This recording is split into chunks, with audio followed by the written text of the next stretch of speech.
Hello, David Zritsky for the Bond Experience. Welcome back. So just by the title of this video, you're thinking to yourself, what are you saying, David? What do you mean? Is James Bond leaving you feeling flat? Absolutely not. After so many years of movies and books, it still has a lot of dimensionality. But I'm not talking about flat in a bad way. I'm talking about flat in a good way. And as usual, I need to explain my absolute gobbledygook that I'm feeding to the camera. First of all, you know the channel well enough by now. We talk about dimensional things, right? We talk about locations, we talk about experiences, and we talk about wristwatches, right? Like this Tomorrow Never Dies one, and shirts, toweling Howell shirts like this from the Octopussy Olabar Brown collection. Name drop, name drop, name drop, name drop. But this time I'm talking about flat moments in the world of James Bond that are actually very positive. In fact, a little bit nostalgic. I'm going to talk about the philosophy of collecting flat items in the world of James Bond and why they are as special as the more dimensional cousins that we typically gravitate to. Well, first of all, we got to start off with a celebration. Now I know I'm wearing some celebratory clothes. I did that very much on purpose. We're always, it seems like, in a celebratory year for James Bond, but there are some groups, items, and events that are doing it slightly better than others. First of all, we've got this right here. Now, this is a magazine. It's out right now in newsstands across the world. You can see it's Infinity Imagination magazine, and they have a double Bond Bonanza issue. So what's so special about this magazine? Well, let's jump into it and take a look why. So this first magazine, pretty obvious that it's going to be chock full of amazing things. First of all, there's so much reading in here about toys, nostalgia, and this this is going to sound strange, but even the smell of a magazine like this does absolutely takes you back and it transports you. But look at this. Holy cow. This is a giant spread of Bond celebration. You've got From Russia with Love spread out here, which is pretty amazing. And then you've got all the detailed pictures you could need, an incredible amount of reading about the history of how these films came together. But holy cow, what is this? Lo and behold, is that a David photo? Yes, I have not only been interviewed for this magazine, I wrote some of the article information. And you can see as we flip it, it goes from one celebration to another, from Russia with Love all the way through to some of the details of the film, some incredible snapshots of the film, and some reading into the next film, Live and Let Die. Yeah, this doesn't let you go in the 3-film series celebrations. You can see lots and lots of details. They're currently in between this article. They're asking me questions as a Bond fan.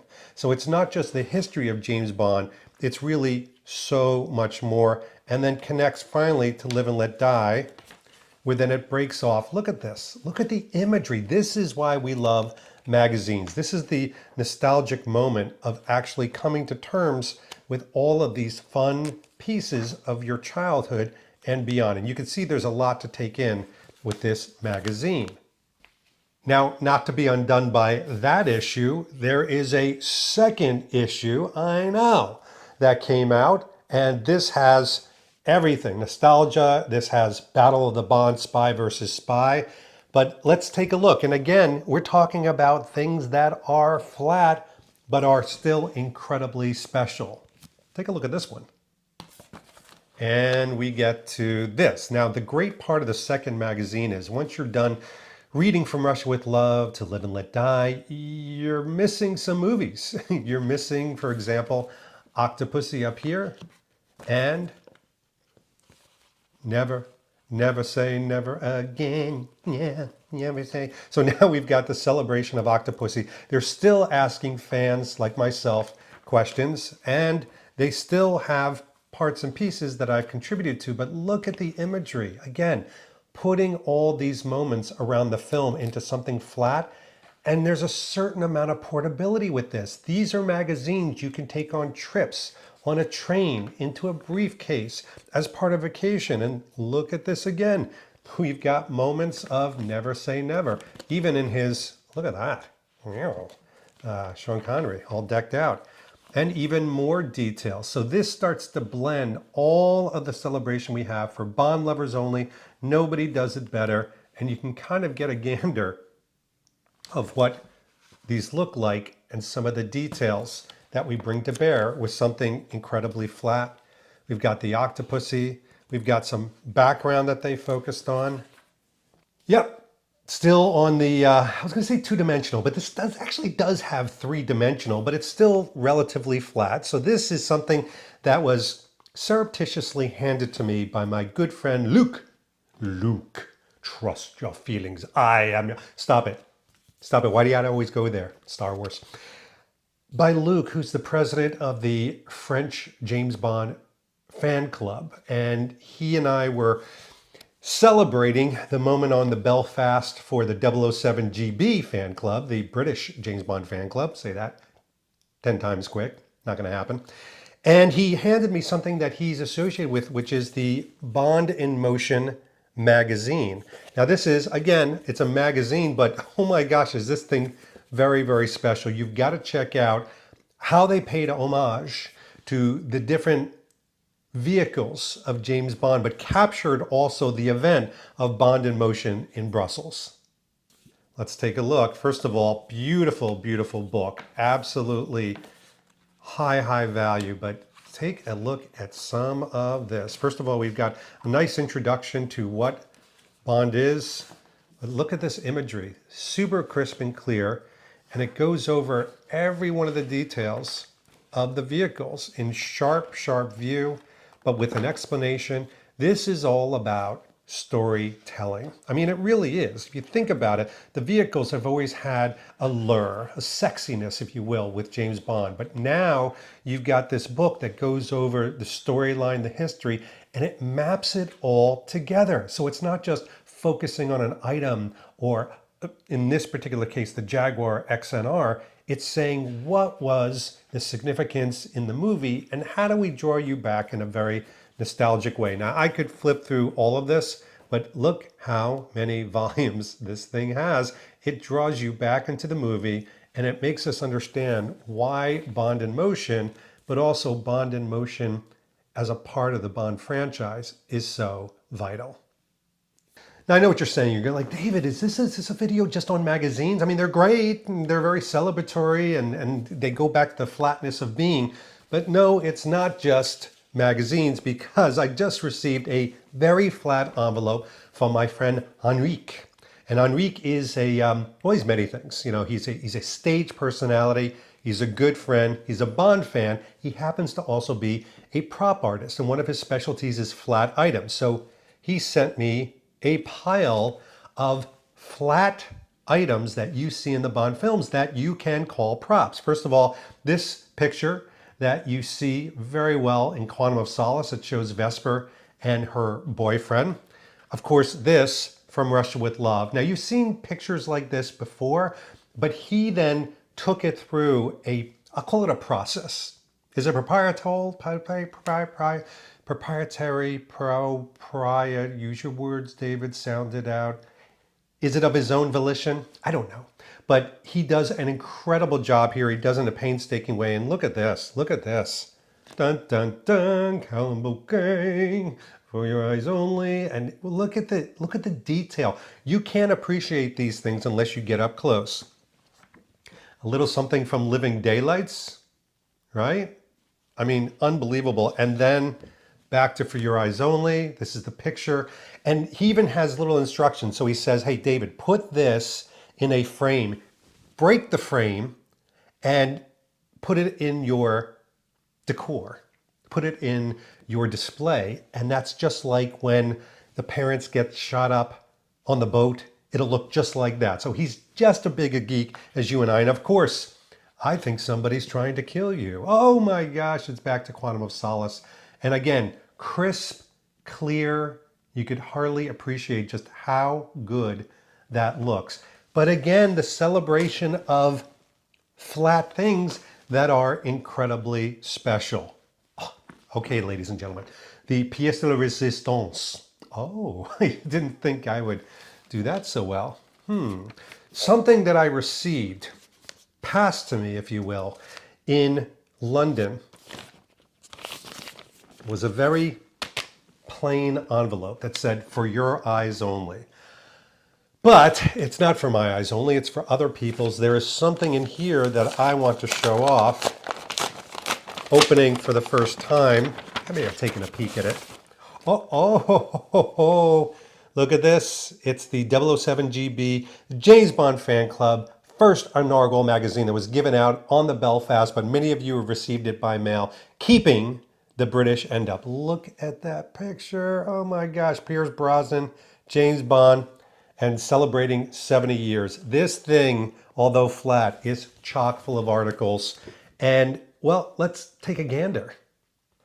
So what's great about this is we get to show it off. And this is exactly what we want to bring across in the magazines. There's so many parts and pieces. First of all, you've got a welcome. You've got John Glenn as a young man in a beautiful painting that, by the way, I won in an auction. That's all I'm saying. But look at all of the massive contents of this magazine. First of all, you've got the editor supreme. David is just on the ball with everything he does. And one of the things he brings to the table is making sure that all the stories are organized in a very special way. It should be engaging. So here's one, for example, by M. Dewhurst, who is Philip's wife, who goes into John Glenn, the history. This is all very fascinating. And then even a breakdown of characters. So these are just some of the people that work for 007 GB. They act in a lot of different roles. It's why it's so organized right now. And then, of course, we've got to go back to, oh my gosh, who got this guy involved? The Bond Experience. What? 60th anniversary. And this is the retrospective that I have. So I did an article on all the different things. Oh, look, all the people, may recognize a few of them, who were a part of the 60th anniversary through style, through function, through events, through moments. Here's a picture of me relaxing by a ride. You may recognize that ride. And then even getting together with a lot of individuals across the bat. There's a whole article based on that, how we all function together, the different members, what they draw. I mean, this is really showing you, yes, it's a flat dimensional magazine, but that there's dimensional people behind all this. I mean, look at this, Pierce Brosnan retrospect. Who's doing that? I mean, everybody they're working on other Bonds, but this is one thing that, you all are getting back into the world of Brosnan. So this is like so important. Fletcher Sykes also putting together some articles. Operation Goldeneye. You've seen videos on it, but this is something that you can sit by the poolside and dream of Jamaica. Pour yourself a rum in your own living room. Take a look at the centerfold. See the staples? That's what you call a centerfold, folks. And it's family friendly. Nobody's going to hit puberty by looking at this. It's safe, right? But it's, of course, Luciano Paluzzi, our dear, dear friend. A whole idea of connecting on Roger Moore. I mean, this magazine, guys, I'm only halfway through, doesn't leave any stone unturned. And that's the wonderful thing about the magazine. It's psychologically very satisfying and pleasing. Just like writing a to-do list makes you go, oh, I'm checking something off. It's very satisfying. There's a sense of accomplishment. As you flip each page, for example, of this magazine, you feel like you're accomplishing something. You're being educated. You're being entertained. You're connecting with people. You're seeing hard work. And I have to tell you this, it's a collectible. I mean, the very fact that there are images and copy all drawn together, it makes this magazine, by the way, folks, I'm like 2/3 done. I'm not going to show you the whole thing, but this is a souvenir. And in this particular case of the Belfast event or becoming a member of the 007 GB, this is a souvenir that you can walk away with, you can frame, you can take on vacation. It's physical, as opposed to this video that you're watching that, well, you can consume it, but then it leaves you, once you're done, watching it. All right. Well, I hope you enjoyed that. When you're feeling flat about James Bond and you embrace flat things in the world of James Bond, you can not only add dimensionality, you can embrace the fun of really going down this very nostalgic aisle of pulling these things even though they don't have a high dimensionality to it. That's just the fun of James Bond and the world we know it. So flat can be great. Lesson learned. In the meantime, this has been David Zaritsky for the Bond Experience. We'll see you all real soon. Take care. Thanks for watching this episode. If you want to be up on the latest from the Bond Experience, just click on this subscribe and subscribe to our channel. You're going to get all the latest and greatest information, plus some exclusive content. And by the way, speaking of content, here's something especially for you, just because we know you. Talk to you soon.